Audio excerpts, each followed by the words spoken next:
5 महीने बीत चुके थे और अनिल के साथ अब तक तो कुछ भी विचित्र घटित नहीं हुआ था। वो अब खुश था और चेतू भी। चेतू एक दिन अनिल के साथ बैठा था। दोनों शाम को अक्सर बालकनी में बैठकर चाय पिया करते थे। अनिल चेतू को कभी भी ये महसूस नहीं होने देता था कि वो अनिल का सेवक है। दोनों भाइयों की तरह हमेशा प्रेम से रहते थे। चेतू बोला, भैया जी, मुझे उस पागल बुढ़िया पर बिल्कुल भी भरोसा नहीं था, पर उसने हमको बचा ही लिया। हाँ चेतू, मैं भी यही सोच रहा था। वो तो खुद किसी शैतान से कम नहीं है, पर उसने हमें बचा ही लिया। दोनों मुस्कुराकर चाय पीते हुए बालकनी से गांव का नजारा देखने लगे। चेतू रोज सुबह दौड़ लगाने जाया करता था, इस उम्मीद में कि शायद फौज में चयन हो जाए। वो एक सुबह दौड़ते दौड़ते माई की कुटिया के पास से गुजरा तो उसने पूजा पाठ मंत्रोच्चारण की कुछ आवाजें सुनी। चेतू मन ही मन सोचने लगा, पागल बुढ़िया को सुबह सुबह भी चैन नहीं है, ना जाने क्या करती रहती है। चेतू अपनी ही धुन में फिर से दौड़ने लगा। वो घर पहुंचा और अनिल को नाश्ता देकर ऑफिस भेजा। चेतू की यह रोज की दिनचर्या थी। अगली सुबह भी चेतू माई की कुटिया के पास पहुंचा तो फिर वही मंत्रोच्चारण की आवाज। जब रोज रोज ही उसे ये सुनाई देने लगा तो चेतू ने सोचा कि क्यों ना कुटिया में झांक कर देखा जाए। 14 जून 2011। चेतू ने झांक कर देखा तो माई के साथ 5 और तांत्रिक भी थे। उन सब ने एक बड़ा घेरा बनाया था जिसके अंदर वो सब बैठकर मंत्र पढ़ रहे थे।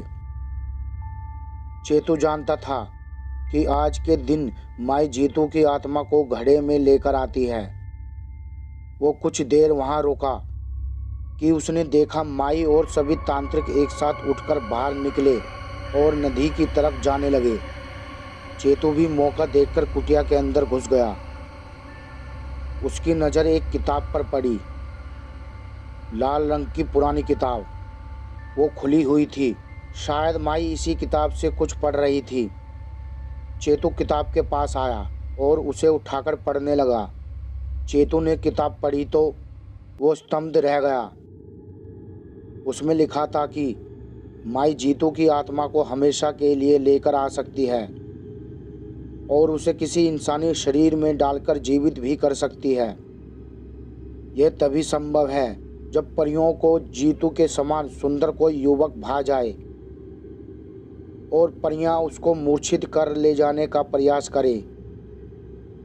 यदि आंछानियां उस युवक को 14 जून की रात से पूर्व हर लेती है तो जीतू की आत्मा एक ही दिन के लिए आती रहेगी, जैसे हमेशा से आती रही है, और कभी भी जीतू हमेशा के लिए वापसी नहीं आ पाएगा। लेकिन यदि आंछारिया उस युवक को 14 जून की रात को तब हर लेती है जब जीतू की आत्मा घड़े में आती है, तो एक गौर अनुष्ठान की सहायता से माई 15 जून को जीतू की आत्मा को वापस परिलोक जाने से रोक सकती है। चेतू समझ चुका था कि माई ने अनिल को परियों से अब तक क्यों बचा रखा था। वो अनिल को सौंपकर जीतू को वापस लाना चाहती थी। चेतू को कुछ ना सूझा। वह बदहवास दौड़ा दौड़ा घर पहुंचा। उसने देखा कि अनिल घर पर नहीं था। उसने जानकी से पूछा तो उन्होंने बताया कि अनिल आज बिना नाश्ते के ही दफ्तर चला गया।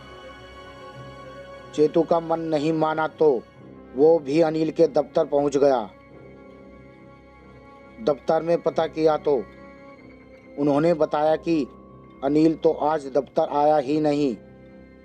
माई ने अनिल को दफ्तर जाते हुए अपने आदमी भिजवाकर बंधक बना लिया था और हाथ पांव और मुंह बांधकर मंदिर के पीछे, जहां कोई डर के मारे नहीं जाता, झाड़ियों में उसका लॉकेट निकालकर फेंक दिया।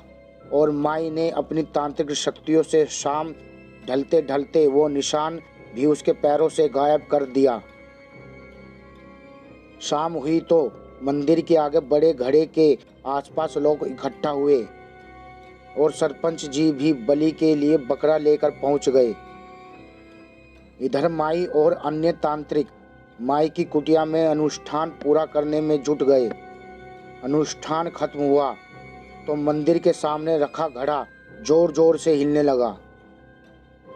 लोग हैरान थे कि हर बार तो बलि देने के बाद जीतू की आत्मा घड़े में आती थी, तो आज पहले कैसे? लोग आपस में बातचीत करने लगे कि शायद माँ भराड़ी देवी ने बलि लेने से इनकार कर दिया हो। सब लोग जश्न मनाने लगे। उधर मंदिर के पीछे 9 की 9 परियां अनिल पर टूट पड़ी और उसे मूर्छित कर अपने साथ परीलोक ले गई। क्या सच में परियां अनिल को ले जाएंगी? चेतु अनिल को बचा पाएगा? ये जानने के लिए देखिए इसका 5वां पार्ट। जब तक के लिए धन्यवाद।